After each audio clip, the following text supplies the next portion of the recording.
Assalamualaikum warahmatullahi wabarakatuh. Perkenalkan, nama saya Zahra Ninja Putri dengan NIM terakhir 686. Pada kesempatan kali ini, saya akan menjelaskan materi pada makalah saya yang berjudul Konsep, Teknologi, dan Implementasi Jaringan Komputer. Berikut penjelasannya. Dalam era digital saat ini, jaringan komputer telah menjadi elemen penting dalam kehidupan manusia.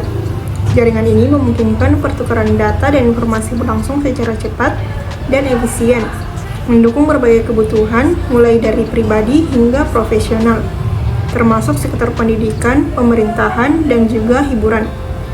Seiring dengan berkembangnya teknologi, permintaan akan jaringan yang lebih andal, aman, dan efisien terus meningkat. Berbagai inovasi seperti teknologi jaringan nirkabel dan protokol canggih telah dikembangkan untuk memenuhi kebutuhan tersebut. Namun, masih banyak orang yang belum memahami konsep dasar jaringan komputer, jenis-jenisnya, serta cara kerjanya. Lanjut, definisi jaringan komputer.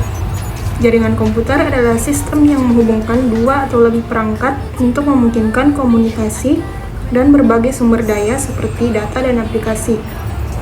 Perangkat dapat terhubung melalui kabel atau nirkabel dengan tujuan utama untuk memfasilitasi kolaborasi dan pertukaran informasi. Dalam sistem jaringan, pengguna yang menerima layanan disebut klien, sedangkan yang menyediakan layanan disebut paladan atau server. Membentuk model klien server.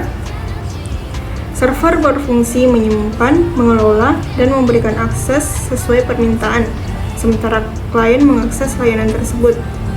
Jaringan komputer juga memungkinkan integrasi berbagai perangkat seperti komputer, printer, dan perangkat mobil dalam satu sistem untuk mempermudah komunikasi dan akses sumber daya. Teknologi ini terus berkembang, memenuhi kebutuhan masyarakat terkait kecepatan, kapasitas, dan keamanan, sehingga menjadi komponen vital dalam berbagai sektor, mulai dari pendidikan hingga industri. Lanjut. Adapun komponen jaringan komputer, yaitu yang pertama ada server. Server itu berfungsi sebagai pusat dalam jaringan komputer, menyediakan layanan dan sumber daya kepada klien. Server biasanya memiliki spesifikasi tinggi seperti prosesor yang kuat dan kapasitas penyimpanan besar untuk menangani banyak permintaan sekaligus. Nah, yang kedua ada klien. Klien itu perangkat yang digunakan untuk mengakses layanan yang disediakan oleh server. Perangkat ini seperti komputer, laptop, atau perangkat mobile mengirimkan permintaan kepada server untuk mendapatkan data atau aplikasi. Selanjutnya ada niche. Niche itu adalah perangkat keras yang memungkinkan komputer terhubung ke jaringan. Perangkat ini itu dapat mengubah data digital menjadi sinyal yang dapat dikirim melalui kabel atau secara nirkabel. Nah, yang selanjutnya ada kabel jaringan. Kabel jaringan itu adalah media fisik yang menghubungkan perangkat dalam jaringan. Kabel UTP sering digunakan di jaringan lokal karena harganya terjangkau. Sementara kabel koaksial menawarkan perlindungan lebih baik terhadap interferensi. Selanjutnya ada switch. Switch itu adalah perangkat yang menghubungkan beberapa perangkat dalam jaringan lokal. Dengan mengarahkan data berdasarkan alamat MAC, switch memastikan data dikirim ke tujuan yang benar, meningkatkan efisiensi dan mengurangi kemacetan jaringan. Selanjutnya ada router. Router itu mengarahkan lalu lintas data antar jaringan, seperti menghubungkan jaringan lokal ke internet. Router menentukan rute terbaik untuk pengiriman data, memberikan alamat IP ke perangkat, dan melindungi jaringan melalui fitur keamanan seperti firewall. Selanjutnya, jenis-jenis jaringan komputer. Yang pertama ada Local Area Network atau LAN. LAN itu mencakup area kecil seperti ruangan atau gedung dan digunakan untuk menghubungkan perangkat seperti komputer dan printer. Biasanya menggunakan kabel UTP atau Wi-Fi. Selanjutnya ada Metropolitan Area Network atau yang disingkat MAN. MAN itu memiliki cakupan yang lebih luas, mencakup area metropolitan seperti satu kota. MAN sering digunakan untuk menghubungkan beberapa LAN di berbagai lokasi menggunakan teknologi seperti fiber optik atau microwave.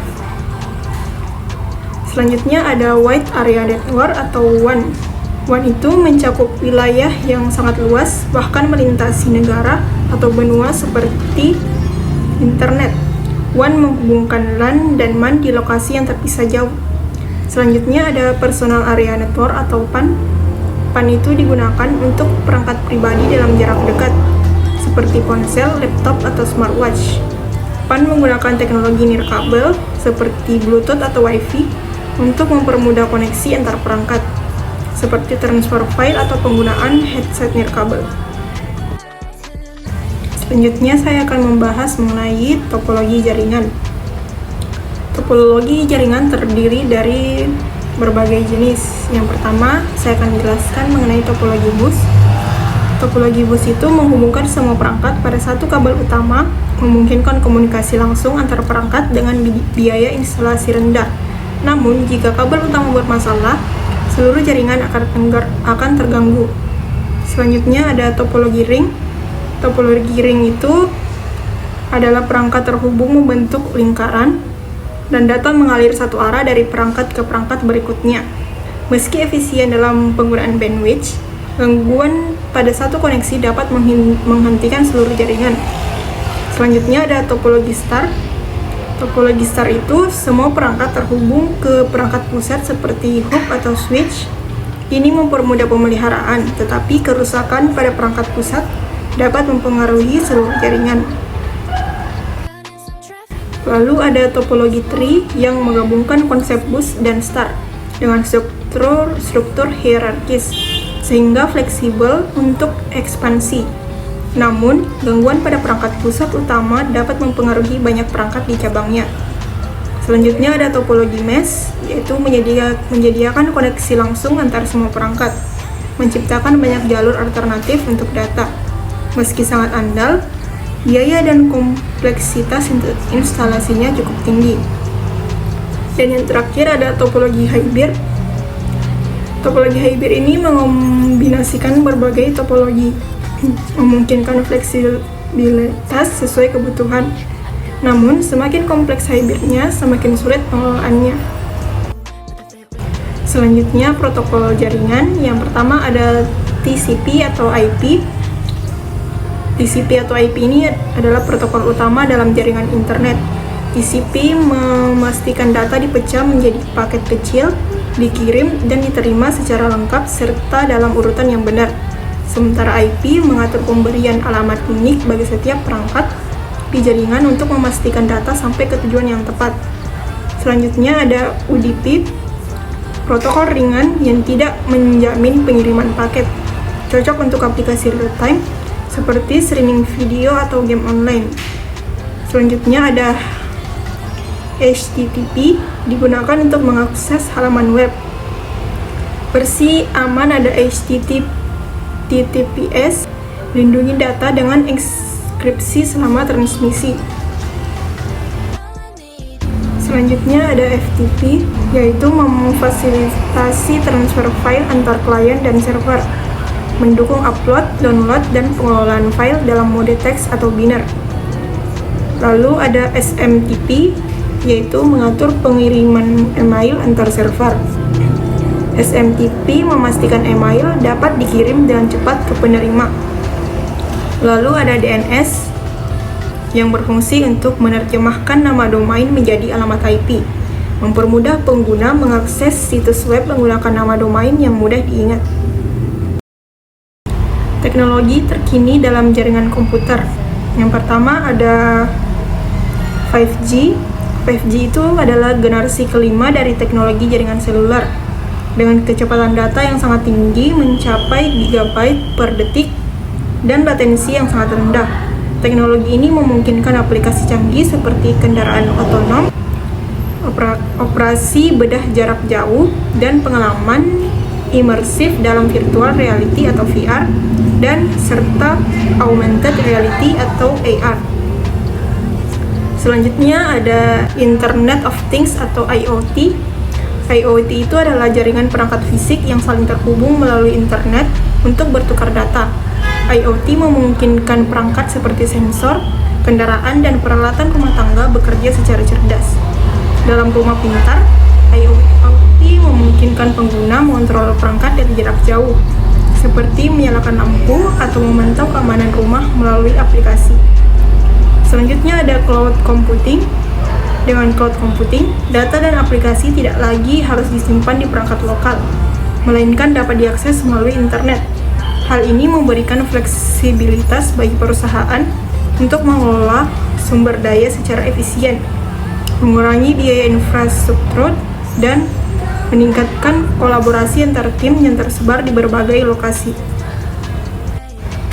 Selanjutnya ada artificial intelligence atau yang biasa disingkat AI. AI itu telah mengubah cara jaringan komputer dikelola. AI digunakan untuk menganalisis lalu lintas jaringan, mendeteksi ancaman keamanan, dan mengoptimalkan penggunaan bandwidth. Dengan AI, penyedia layanan internet dapat memastikan pengalaman pengguna yang lebih baik, misalnya dengan memprioritaskan alokasi bandwidth untuk streaming video berkualitas tinggi.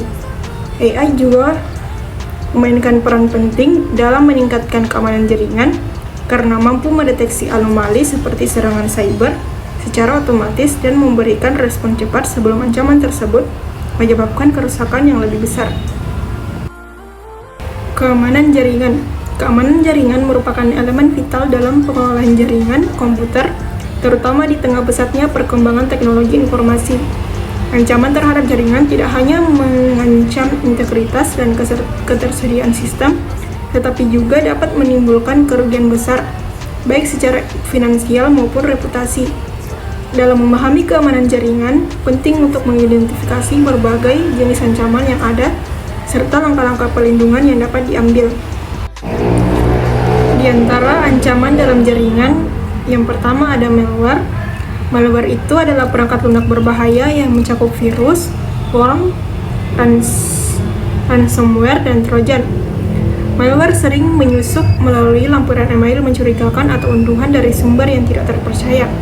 Dampaknya bisa sangat merusak seperti pada kasus ransomware WannaCry tahun 2017 yang mengenkripsi data penting dan meminta tebusan kepada korban.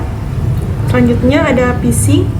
Phishing itu pelaku kejahatan siber memalsukan identitas untuk mencuri informasi sensitif melalui email atau situs web palsu.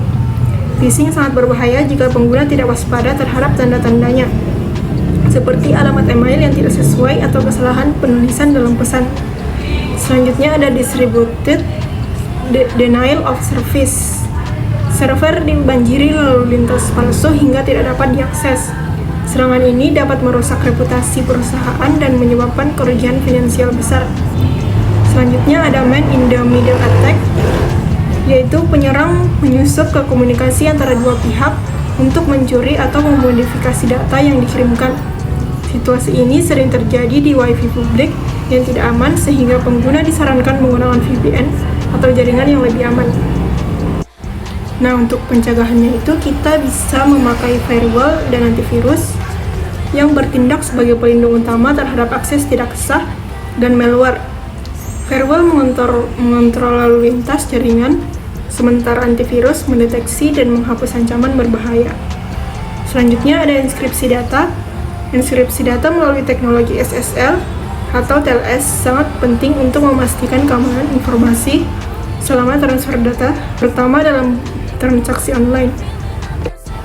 Selanjutnya ada autentikasi dua faktor, yaitu menambah lapisan keamanan dengan meminta verifikasi tambahan selain kata sandi.